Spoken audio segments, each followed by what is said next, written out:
On the 17th of October, in the Fatih district of Istanbul, a woman known to her neighbors as Nadia Khalil applied a final, delicate layer of glaze to a 17th-century Ottoman miniature she was restoring.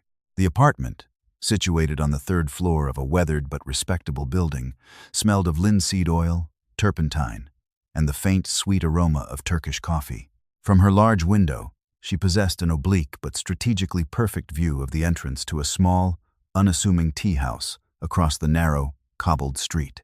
For the last 11 months, this view had been the singular focus of her existence, a canvas far more important than the one resting on her easel. Nadia Khalil was a meticulously constructed fiction, a legend woven from forged university degrees, a backstopped career as a freelance art restorer, and a carefully curated, sparse social media presence that suggested a quiet, scholarly life. The woman herself, whose true name was known to only 3 individuals within the Israeli intelligence agency, Mossad, was a Katsa, a field operative, and her purpose in Istanbul had nothing to do with art and everything to do with the man who was scheduled to enter that tea house in precisely 47 minutes. She was the final, human component of a protracted and technologically sophisticated intelligence operation, a scalpel sharpened over years of training, poised to make a single, decisive incision into the financial heart of a global terror network. The problem confronting the Mossad's Caesarea department, the unit responsible for deploying and running agents in the field, was a man named Adel al-Masri. He was not a charismatic leader or a bomb maker, but something far more durable and dangerous, a logistical and financial genius. For over a decade, al-Masri had architected a sprawling, clandestine financial empire that funneled tens of millions of dollars annually to terrorist cells across the Levant, North Africa, and into Europe. His brilliance lay in his mastery of blending the illicit with the legitimate. He operated through a labyrinth of shell corporations, registered in Panama and the Cayman Islands, owned shipping companies whose vessels moved legitimate cargo alongside contraband, and exploited the ancient, trust-based Hawala system of informal money transfer, making electronic transactions almost entirely unnecessary for his core business. Furthermore, he had been an early and sophisticated adopter of cryptocurrency, using mixers and privacy coins to launder funds in a way that left even the most advanced signals and financial intelligence agencies, including the American National Security Agency, struggling to trace the origins and destinations of his capital flows. Previous attempts to disrupt his network had failed because they targeted the periphery. Sanctioning his known businesses only caused him to shed them like a snake's skin and manifest new ones. Intercepting a single shipment or freezing a single bank account was a minor inconvenience, a rounding error in his vast operation. The intelligence consensus was stark. The network was not a traditional hierarchy that could be dismantled from the bottom up. It was a decentralized organism with a single, irreplaceable brain. To kill the network, they had to eliminate Adel al-Masri himself. Adel al-Masri was a creature of profound, almost pathological paranoia, a trait that had kept him alive and operational while his more flamboyant contemporaries were eliminated by drone strikes or captured in raids. Born in Egypt but holding multiple passports, he had no fixed address, moving between safe houses in Istanbul, Beirut, and Dubai. He never used a personal mobile phone, communicating instead through trusted couriers or by using single-use burner phones for conversations that were intentionally brief and vague. His operational security was a masterclass in discipline. He varied his routines daily, never taking the same route to a meeting twice, and often sending a decoy to test for surveillance before appearing himself. He employed a small, fiercely loyal cadre of bodyguards, but his true defense was his anonymity and his cultivated unpredictability. Psychological profiling conducted by Mossad's research division painted a picture of a man with extreme narcissistic traits, a brilliant logistical mind, and a complete absence of ideological fervor. He was not a true believer. He was a service provider, a mercenary of finance, whose only loyalty was to the intricate systems he created and the power they afforded him. This psychological makeup meant he was not susceptible to bribery, blackmail, or ideological conversion. He was a closed system, a man who trusted no one, and believed only in his own intellectual superiority. It was this very superiority and the contempt he held for others that the operational planners identified as his only potential vulnerability. He believed he was smarter than any adversary, and in that certainty lay the potential for a fatal mistake, however small. The challenge of al-Masri's operational security rendered all conventional methods of elimination untenable. A drone strike was impossible. He lived exclusively in densely populated urban centers, and the risk of collateral damage was politically unacceptable, especially in a complex geopolitical environment like Istanbul. A long-range sniper operation was ruled out due to his unpredictable movements and the lack of a single location where he was consistently stationary and vulnerable. A direct action raid by special forces would be a diplomatic catastrophe and likely result in a bloody firefight with his security detail and Turkish police. With all other options exhausted, the head of Caesarea authorized the development of a high-risk, long-term human intelligence penetration operation, codenamed Golden Horn. The plan was audacious in its simplicity and terrifying in its complexity. They would insert a single deep-cover operative into Istanbul, not to infiltrate al-Masri's inner circle, which was deemed impossible, but to exist in his periphery. The operative's mission was to become a piece of the city's furniture, a non-threatening presence who, through meticulous, patient observation over many months, could map the target's life patterns, identify the subtle routines hidden within his manufactured chaos, and locate a single, repeatable point of vulnerability. The plan's success hinged on finding a moment when al-Masri felt completely secure, a moment when his guard was down, allowing for a close access engagement. The primary obstacle was time. The operative would need to maintain a flawless cover for up to a year, possibly longer, under constant psychological strain, with zero margin for error.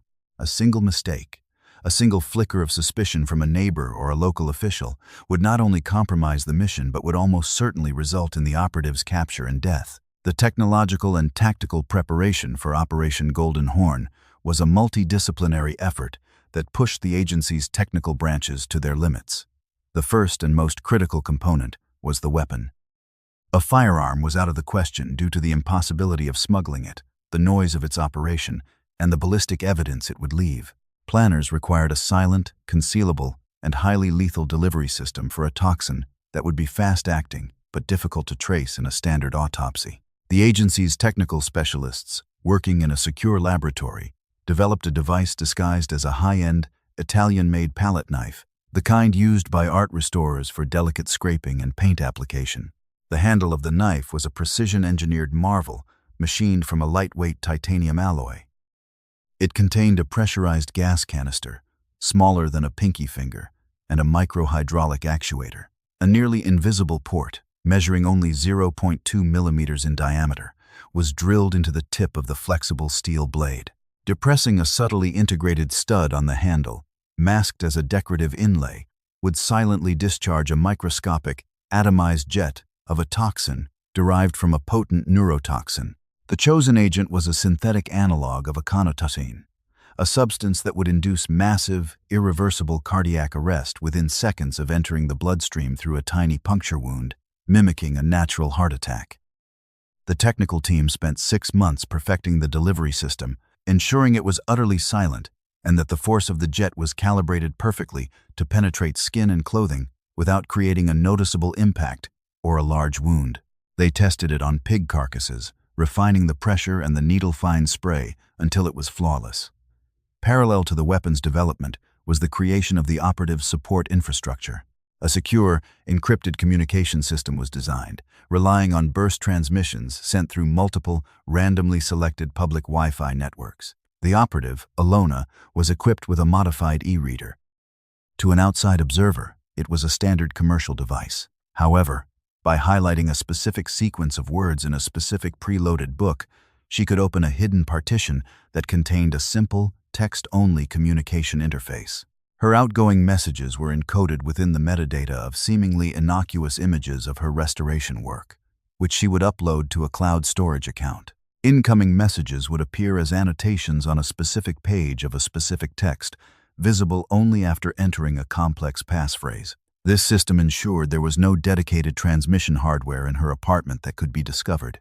Her surveillance equipment was similarly discreet. A pair of eyeglasses contained a high-definition microcamera in the bridge, activated by a specific sequence of taps on the temple arm. The footage was stored on a chip hidden within the frame and could be offloaded wirelessly to her laptop when she was within close proximity. The laptop itself was a hardened device with multiple encrypted partitions and a thermite-based self-destruct mechanism that could be triggered remotely or by a distress password, ensuring that no intelligence would fall into enemy hands if she were compromised. Every piece of technology was designed with one principle in mind: absolute deniability and zero forensic footprint.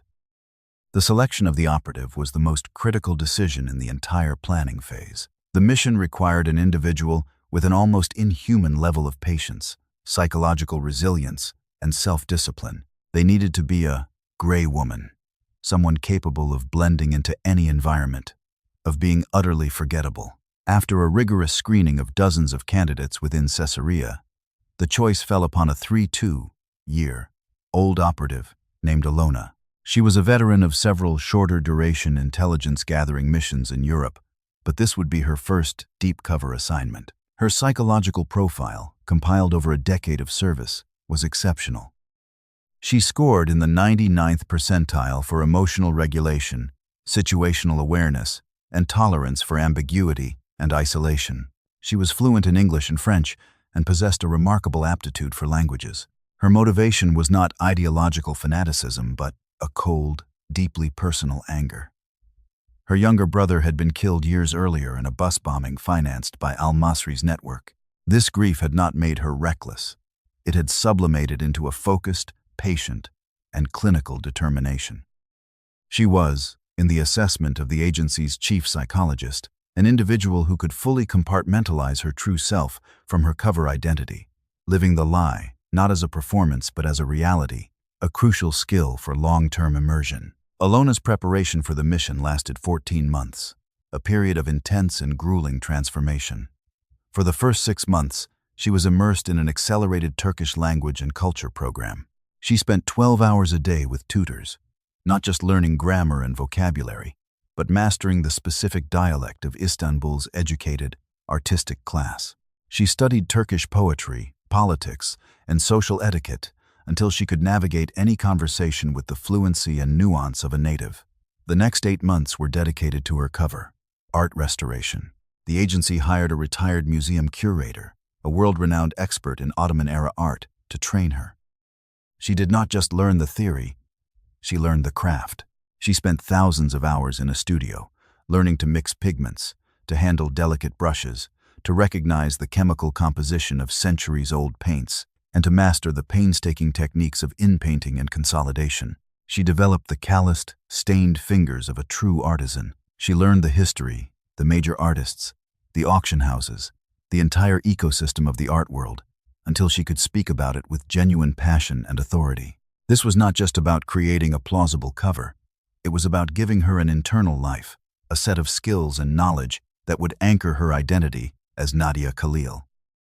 During this time, she was also subjected to relentless psychological conditioning, including mock interrogations, surprise searches of her quarters, and prolonged periods of isolation, all designed to stress test her resilience and her ability to maintain her legend under extreme duress.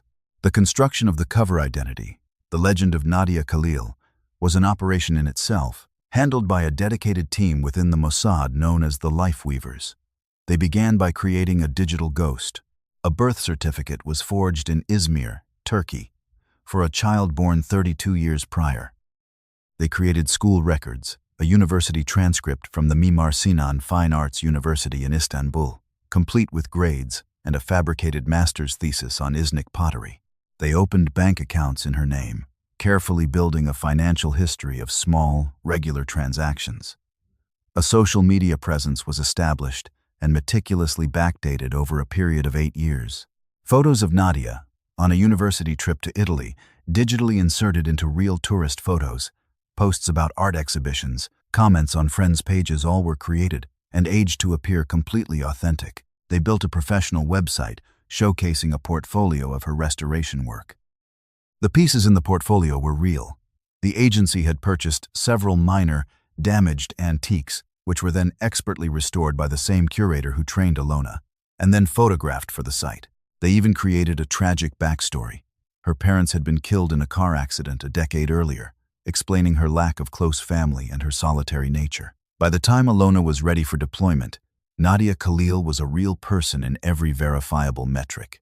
She had a credit score, a tax history, and a digital footprint that could withstand any routine background check. Alona's insertion into Istanbul was deliberately mundane. She flew in on a commercial flight from Berlin, holding a legitimate Turkish passport in the name of Nadia Khalil, obtained through a clean, long-dormant identity. Her luggage contained her clothes, her specialized art supplies including the disguised palette knife, which passed through security without issue, and a few personal effects that belonged to her cover. She did not go to a hotel but directly to the apartment that had been rented for her months in advance by a front company. The location had been chosen after extensive satellite and on-the-ground surveillance by a separate advance team. It met several critical criteria. It was in a residential neighborhood where foreigners were common but not so numerous as to attract attention. It had a stable and high-speed internet connection for her communications. It offered a clear, defensible observation point on one of al-Masri's suspected meeting locations, and it had multiple, complex exit routes. For the first month, Alona did nothing related to her mission. Her sole task was to establish a pattern of life. She shopped at the local markets, visited museums, set up her studio, and took on a few small, legitimate restoration jobs sourced for her by the agency through an online portal for freelance artisans. She made polite, distant acquaintances with her neighbors. She was the quiet artist on the third floor, a woman who kept to herself. She was boring, and that was the entire point. This period of acclimatization was crucial for building the foundation of her cover and for allowing any potential surveillance to observe her, conclude she was harmless, and move on. Once this foundation was set, she began her primary task: observation. Her life became a study in monotonous, disciplined patience. Every morning, she would rise at dawn, prepare her coffee, and position herself at her window, ostensibly to catch the best morning light for her work. Her real work was watching the tea house. For months, she documented every person who entered and exited, every vehicle that parked nearby, every delivery. She used her high-resolution camera glasses to capture faces, which were then sent back to Tel Aviv for analysis against intelligence databases. She sketched the patterns of foot traffic, the schedules of the sanitation workers, the patrol times of the local police. She filled notebooks, not with artistic drawings, but with temporal maps and link analysis charts, all written in a complex shorthand cipher. She sent a report back to her handler, Eitan, every 72 hours. The reports were dry, factual, and devoid of emotion. They detailed the mundane rhythm of the street, a rhythm within which she was searching for a discordant note, a signal in the noise. For the first 7 months, there was nothing. Al-Masri never appeared. The psychological pressure was immense. The isolation, the constant vigilance, the gnawing fear of discovery, and the profound boredom of the routine were a far greater challenge than any physical threat. She lived with the constant, low-grade hum of adrenaline, a state that was exhausting to maintain. Her training was all that sustained her, the ingrained discipline that forced her to maintain her cover, to continue her art, and to watch endlessly. The breakthrough came on her 247th day in Istanbul. A black Mercedes sedan, a model she had seen before in surveillance photos associated with al-Masri's network, parked 2 blocks away from the tea house. 2 men exited, walked separately to the tea house, entered, and left 5 minutes later. 20 minutes after that, Adel al-Masri himself, flanked by 2 bodyguards, walked down the street from the opposite direction and entered the tea house. He stayed for exactly 12 minutes. Alona recorded everything. The footage was immediately transmitted to headquarters. This was the first confirmation that the tea house was not just a peripheral node but a key meeting point. Over the next 4 months, the pattern repeated, but with maddening irregularity.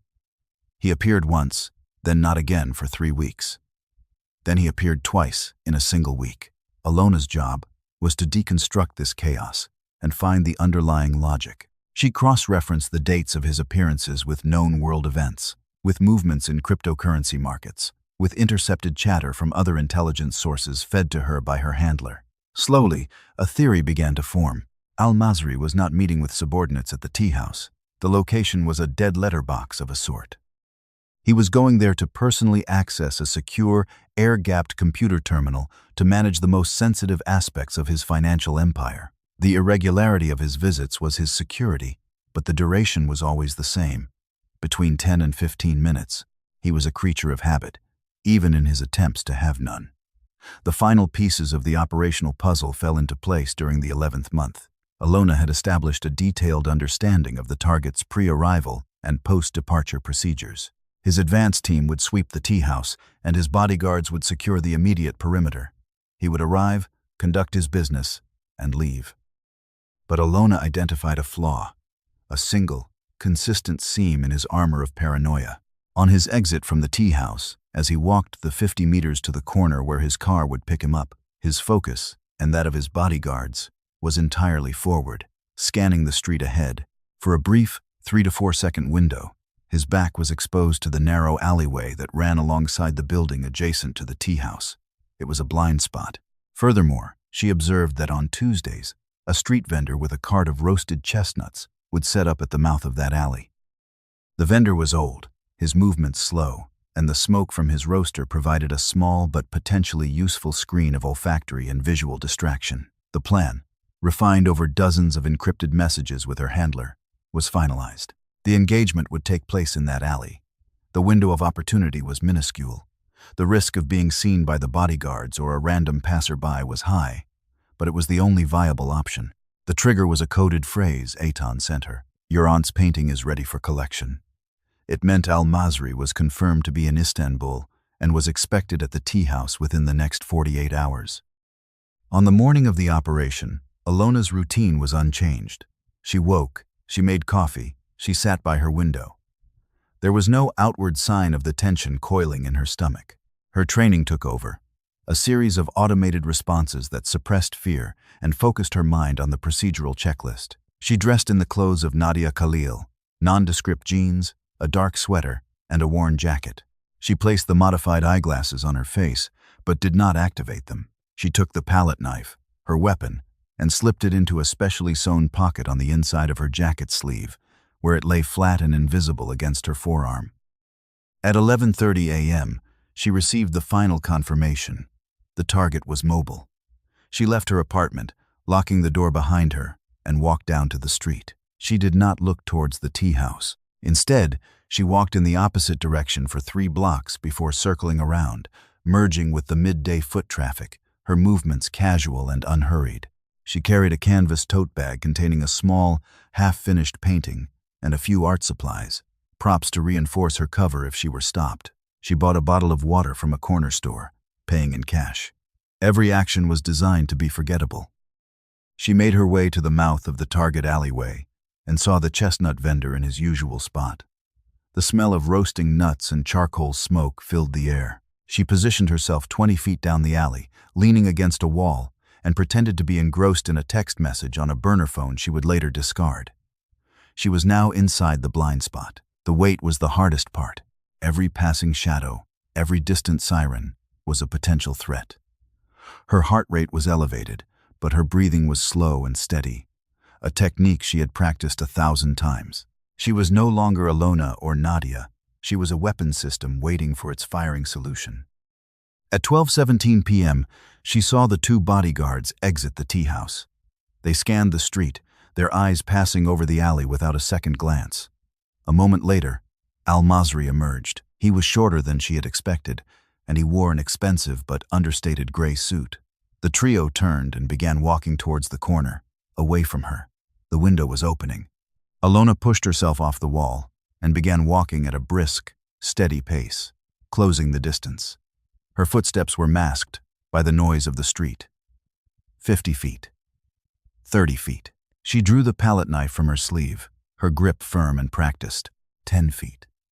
As she drew level with Al-Masri, she feigned a stumble, her body lurching to the left as if she had tripped on the uneven cobblestones. In that single, fluid motion, she brought her right hand up and jabbed the tip of the palette knife into the back of Al-Masri's left thigh, in the fleshy area just below his buttock. The contact was infinitesimally brief, less than 1/10 of a second. She depressed the stud on the handle simultaneously. There was no sound, No sensation beyond a tiny pinprick that the target likely mistook for a static shock or an insect bite. He grunted in annoyance and glanced back, but Alona was already moving past him, muttering an apology in Turkish for her clumsiness. The bodyguards barely registered her presence. She was just another clumsy pedestrian in a crowded city. She did not run. She continued walking at a normal pace, turned the next corner, and disappeared into the flow of the crowd. 45 seconds after the contact, as he was about to reach his car, Adil al-Masri felt a sudden, crushing pressure in his chest. He gasped, his eyes wide with confusion.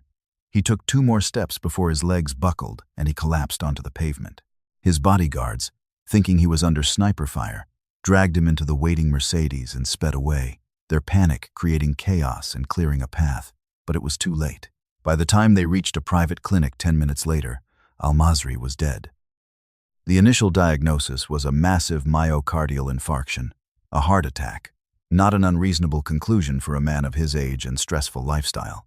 The tiny puncture wound on his thigh went entirely unnoticed. Alona, meanwhile, was already several kilometers away. She walked a pre-planned, circuitous route through the city, discarding the burner phone in one trash can and the tote bag in another. She entered a public restroom in a busy shopping mall and changed her jacket and sweater. She removed the eyeglasses and broke them, dropping the pieces into a sewer grate. She proceeded to a small, nondescript hotel, where a room had been booked for her under a third name. She entered the room, retrieved the palette knife, and used a pre-supplied chemical kit to wipe it clean of all forensic evidence, neutralizing any remaining toxin. She then broke the knife into 3 pieces and sealed them in a weighted bag. Her exfiltration was as meticulously planned as the rest of the operation. She spent 1 night in the hotel. The next morning, she took a ferry across the Bosphorus to the Asian side of Istanbul. There, she dropped the weighted bag containing the weapon fragments into the deep water from a discreet location. She then took a bus to Sabiha Gökçen Airport. Her Nadia Khalil passport had been flagged with a silent alert by her own agency, a signal that she was to be allowed to exit Turkey without any secondary screening, a high-level arrangement made through clandestine channels with a sympathetic faction within Turkish intelligence. She passed through immigration and boarded a flight to Zurich. When she landed in Switzerland, she was no longer Nadia Khalil. She went to a pre-arranged locker at the train station, where she found a new set of clothes, cash, and a Canadian passport with her 4th identity. The life of the Istanbul art restorer was over, erased as completely as a charcoal sketch. From Zurich, she flew to Montreal, and from there, a week later, back to Tel Aviv, traveling on a commercial El Al flight under her own, real name, just another Israeli citizen returning home from a vacation. The aftermath of al-Masri's death was precisely what the Mossad had predicted. His organization, deprived of its central brain, fell into chaos. The complex web of financial transfers and investments he alone had managed began to unravel. Without his guidance, his lieutenants were unable to navigate the intricate systems he had built. They grew suspicious of one another, with rumors of betrayal and assassination attempts spreading through the network. An internal investigation into his death concluded he had died of natural causes, but the paranoia that had defined him in life became his legacy in death, poisoning his organization from within. Within 6 months, the flow of funding to the terror cells he supplied had slowed to a trickle. Deprived of resources, several planned attacks in Europe were thwarted, as cells were unable to procure weapons or pay for logistics. The strategic value of Operation Golden Horn was immense, a quiet but devastating victory in the shadow war against terror. There were no public claims of responsibility, no diplomatic fallout. The world knew only that a notorious financier had died of a heart attack on a street in Istanbul. For Alona, the return was a difficult and disorienting process. For nearly a year, she had inhabited another person's skin, another person's life. The routines, thoughts, and even the minor physical mannerisms of Nadia Khalil had been ingrained in her. The process of de-legendizing was psychologically taxing. She underwent weeks of debriefings and psychological evaluations. She found it difficult to reconnect with her old life, to shed the quiet solitude and constant vigilance that had been her reality for so long. The memories of the scents and sounds of her Istanbul apartment were more vivid than those of her own home in Tel Aviv. There was a part of her that missed the clarity of the mission, the singular focus that had given every day its meaning. The cold satisfaction of having avenged her brother was there, but it was a distant, intellectual feeling, muted by the psychological residue of the operation. She had been transformed by the mission, reshaped by the long, lonely months of waiting and watching. She had performed her duty with clinical perfection, but the operational success came at a personal cost, leaving an indelible mark on her identity, a quiet space within her that would forever smell of turpentine and roasted chestnuts. She had been a ghost in someone else's city, and now a part of her felt like a ghost in her own life. What is the true cost of living a lie, even in the service of a cause? And when an operative sheds a cover identity that has become their entire world for a year, what part of them is lost forever? Share your thoughts in the comments below. If you found this story compelling, please give this video a like and subscribe to our channel.